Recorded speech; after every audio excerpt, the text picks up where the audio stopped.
In case you missed it during the opening title sequence, this is part 2 of a 3-part build series. If you haven't seen part 1, I suggest you watch that first. There's a link in the description.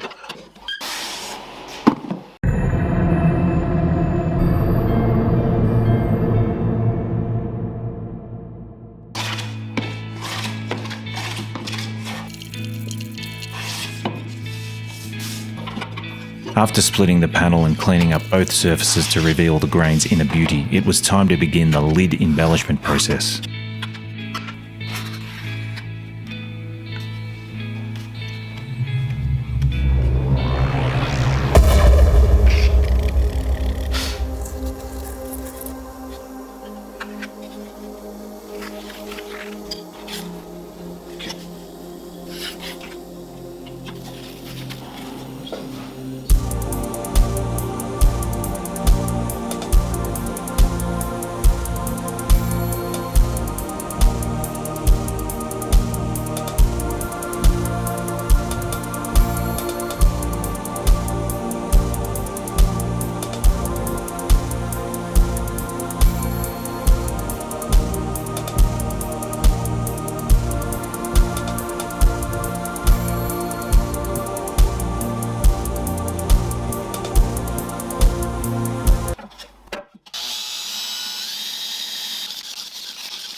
Once again, I've deployed fingers to indicate the areas of this section that I'm about to invade and affect using the smallest roundover bit I could find.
After a controlled outburst, I applied CA glue and reattached the dislocated segment, then reapplied the glove and continued with the project.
After I made the light you see here, there's a link in the description, I thought it would be a good idea to make a manually controlled rotating observation platform to absorb the majority of abuse the light would otherwise suffer as it is manipulated by inquisitive observers. At the time it seemed excessive. Fortunately, this platform's uses are manifold.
To fully realise this ripple effect, multiple tools were used to generate an acceptable outcome.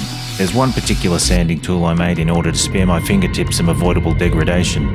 You can see the fully operational tool here. I've made a separate video featuring the making of this tool. There's a link in the description. Sometimes, certain jobs demand a custom-made rotation device to ensure a nice and even application of spray adhesive.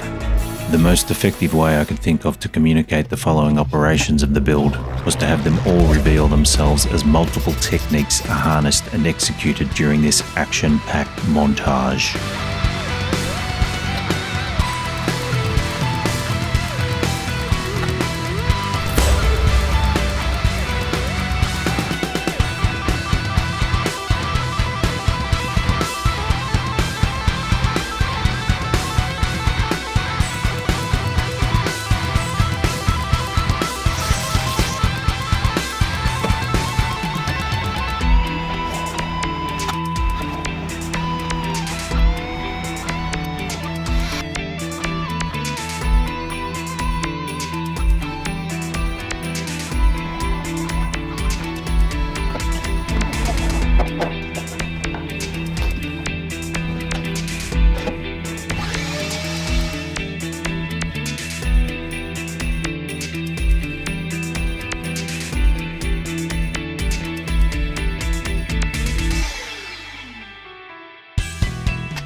Well, I'm confused. But you know what? I can tell you it all worked out in the end.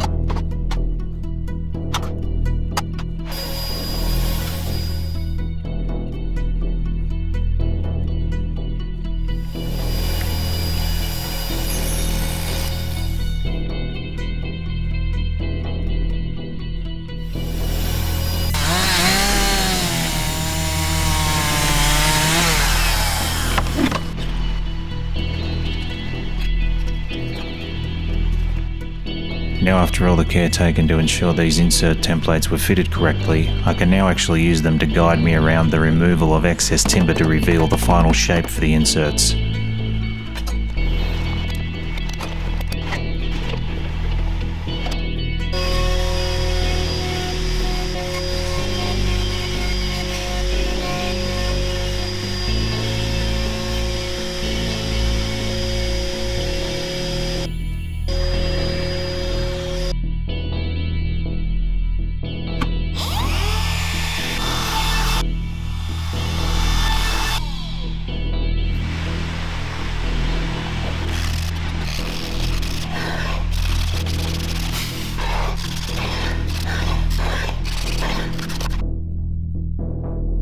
After a reasonable amount of time preparing the components that will be featured in the lid inlays, I'm using epoxy resin with a slow-acting catalyst, giving me ample time to calmly complete the gluing process. Finally, after all the energy invested to shape and fit these inserts, it's time to reap what I sowed and make them a permanent feature of the lid.